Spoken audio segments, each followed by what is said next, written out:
La idea es dar un pantallazo de quién es Nancy Fraser, que, bueno, en el ámbito feminista es muy conocida, pero por ahí en el ámbito, en otros ámbitos no. Y vos preguntabas, Roberto, hace unos minutos, bueno, ¿cómo sería un capitalismo más humano? Fraser no cree en un capitalismo más humano, llama directamente a crear un populismo de izquierda desde Estados Unidos. Y esto también es un poco como para articular algunas ideas que ya dimos en relación a los feminismos populares.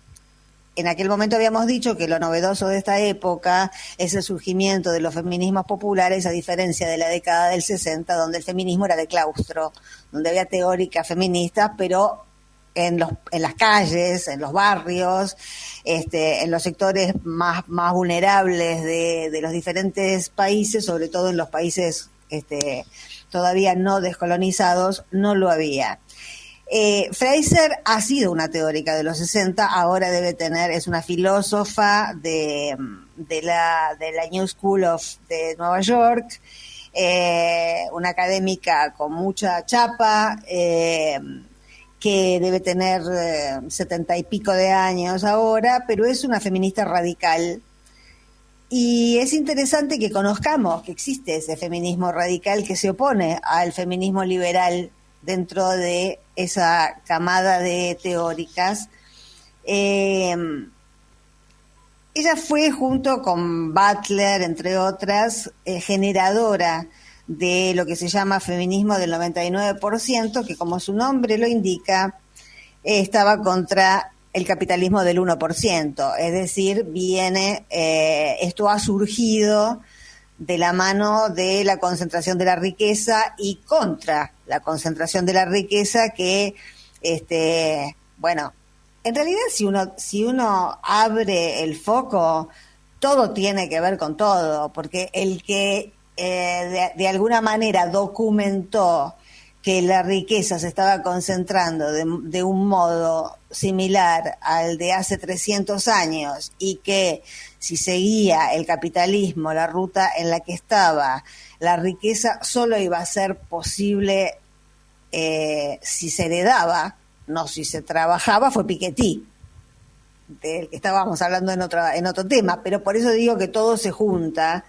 Y el feminismo del 99% es un intento de darle nombre a un conjunto de ideas que desarrolla este nuevo activismo feminista que fue tomando cuerpo en estos últimos años y sobre todo en los años de Donald Trump como presidente.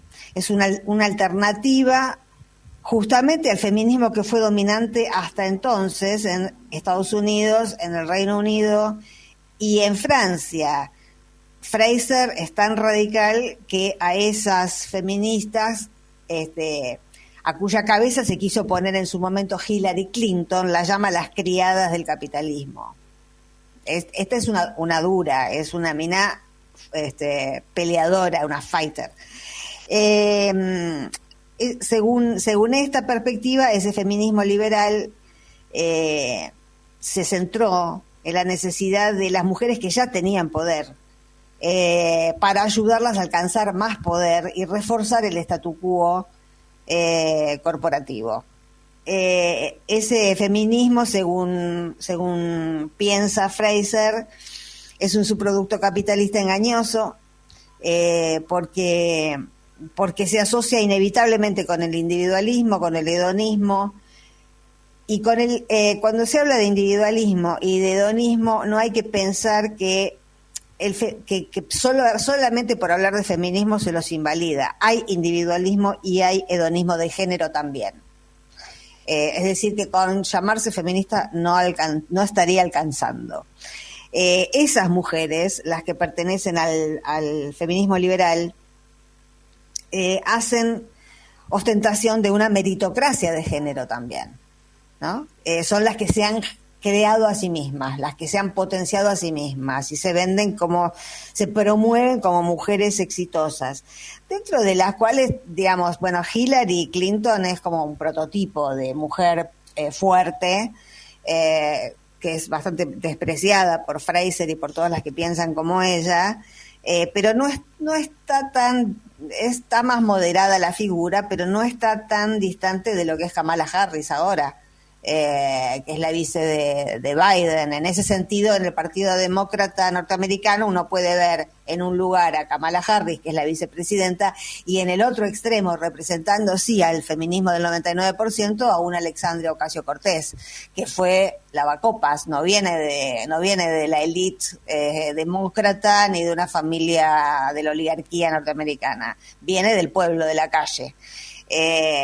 Por eso ese partido también tiene alas muy diferentes entre sí.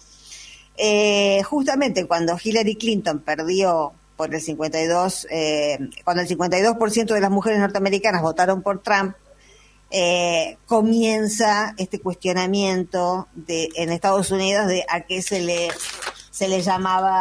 estaba llamando feminismo, y se llegó a la conclusión, y esto acá yo hago como una intervención a lo que es el perfil de Fraser, porque a pesar de que no encontré nada donde ella asocie lo que se propone en Estados Unidos bajo el feminismo del 99%, sí se dice que tiene que ir de abajo hacia arriba y no al revés. Y bueno, cualquier cosa que tenga que ir de abajo hacia arriba no hay que mirar a Estados Unidos, hay que mirar a América Latina. Aquí se corporiza y toma forma y toma impulso, toman impulso estas ideas que están surgiendo y que están siendo revisadas tanto en Estados Unidos como en Europa, en los países centrales. Eso que se propone tanto en Europa como en los países centrales, bueno, en América Latina hay mucha más experiencia y están mucho más encarnadas esas ideas que en esos países centrales. Fraser, junto con otras, escribió el manifiesto de ese feminismo del 99% para dar un giro al feminismo y articularlo precisamente con otras luchas, tanto de mujeres como de varones. Y esto es lo que se ha visto en los últimos años de luchas feministas contra el gobierno de Trump en Estados Unidos, como por ejemplo cuando hubo una sucesión, una seguidilla de asesinatos de negros, de varones negros. Las que se pusieron al frente de las luchas, por ejemplo en Minneapolis, fueron las feministas negras, a las que se sumaron las feministas blancas. Ahí uno podía ver cómo este tipo de articulación en la práctica funciona. Y lo de la práctica es muy importante, porque la propia Fraser es la que está diciendo, esto no se trata de escribir una teoría y que después alguien vaya y la aplique, sino de ir pensando e ir activando. Este feminismo no es posible de ser descripto sin la praxis, sin el activismo. Se va construyendo en la marcha y a través de las demandas se va viendo si el sistema puede o no satisfacerlas. Este es un textual. Hay un proceso de ignición del pensamiento que va sucediendo a través del activismo. Bueno, como en el peronismo, teoría y praxis, teoría y praxis.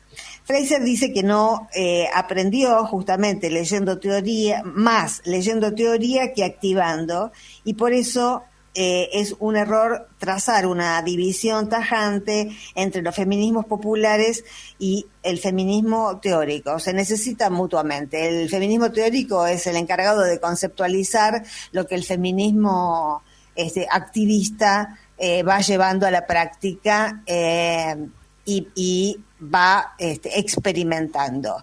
Ahora, hay un punto en el pensamiento de hablo de Fraser porque es una de las representantes más, quizá la más fuerte, la más veterana, la más sólida, pero hay otras más jóvenes. Pero hay un punto que me parecía interesante recalcarlo y asociarlo también con el gobierno de Alberto Fernández, porque que tiene que ver con que a través de los ministerios de mujeres, tanto del Ministerio de Nación como del Ministerio de Provincia, se adoptaron las políticas de cuidado como políticas de Estado.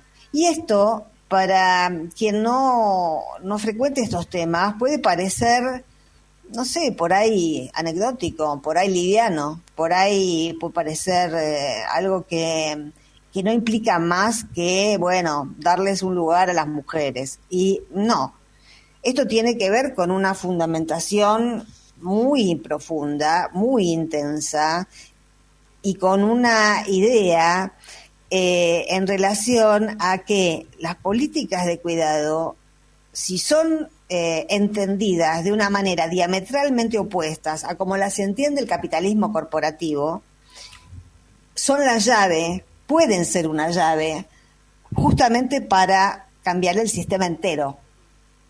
Porque una de las cosas que analiza Fraser en su obra es que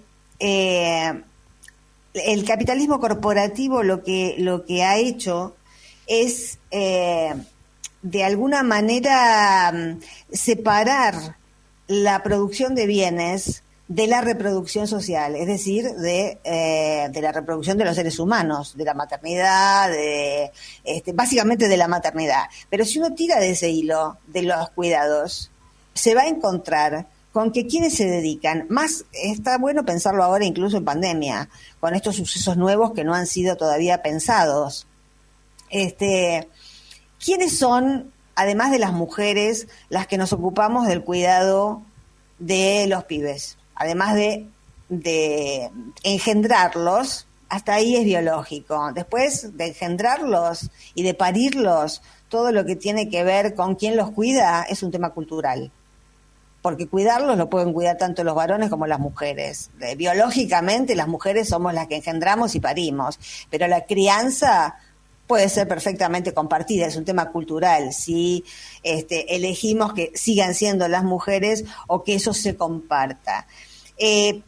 Pero profundizando en el tema de los cuidados, no estamos hablando solo de mujeres, las mujeres somos como el emblema del cuidado por excelencia desde el principio de los tiempos, pero vos fíjate, ¿quiénes cuidan? Cuidan las docentes y los docentes, cuidan las enfermeras y los enfermeros, cuidan las médicas y los médicos. Todos sectores de un gran protagonismo y de una gran necesidad ahora en pandemia, y son todos sectores absolutamente despreciados, por ejemplo, por el gobierno de la Ciudad de Buenos Aires. Por ejemplo, podemos pensar en María Eugenia Vidal diciendo un maestrito no me va a torcer el brazo. El profundo desprecio que siente la derecha, no solamente la derecha de la Argentina, digamos, sino en general, la derecha corporativa, el desprecio que siente la derecha corporativa por todas las personas que se dedican al cuidado de los demás, nos está diciendo que le interesan más los bienes que las personas, que no le interesa la reproducción social, sino que le interesa la reproducción de las mercancías. Entonces, al instalar las políticas de cuidado como políticas de Estado, realmente este gobierno, todavía por ahí no lo vemos porque estamos inmersos en una tragedia como es la pandemia, pero sí podemos ver y asociar cómo, así de la misma manera que las mujeres hemos sido históricamente las encargadas de los cuidados, y cómo necesitamos todos y todas para un mayor bienestar, incluso para sobrevivir en este momento, cómo necesitamos un Estado que nos dé no bienestar ya, sino cuidado, que nos cuide, que nos dé las vacunas, que tome medidas necesarias para preservar nuestra vida, que se ocupe incluso de lo que no se puede hacer para cuidar la vida. Esta es una mirada que se puede hacer desde el cuidado. Desde la mirada de las corporaciones no tiene ningún sentido, porque a las corporaciones lo único que les interesa, como a muchos miembros de Juntos por el Cambio, es la reproducción de bienes, no la reproducción de vidas. Así que, bueno, me parece que son perspectivas novedosas sobre las que todavía falta mucho para desarrollar y para observar, pero hay algo que dice Fraser, y con esto cierro, que me parece que es muy oportuno. Dice que el arribo de las ultraderechas y de los neofascismos y de los trumpismos asustan tanto, porque son tan, realmente, tan crueles, para usar una palabra que usaste recién en relación a Morales, son tan crueles que se corre el riesgo por el miedo que dan de que uno y una se quede como defendiendo el statu quo. Por eso lo que dice Fraser es que no hay que defender el statu quo, hay que ir por más. Y por eso propone un populismo de izquierda.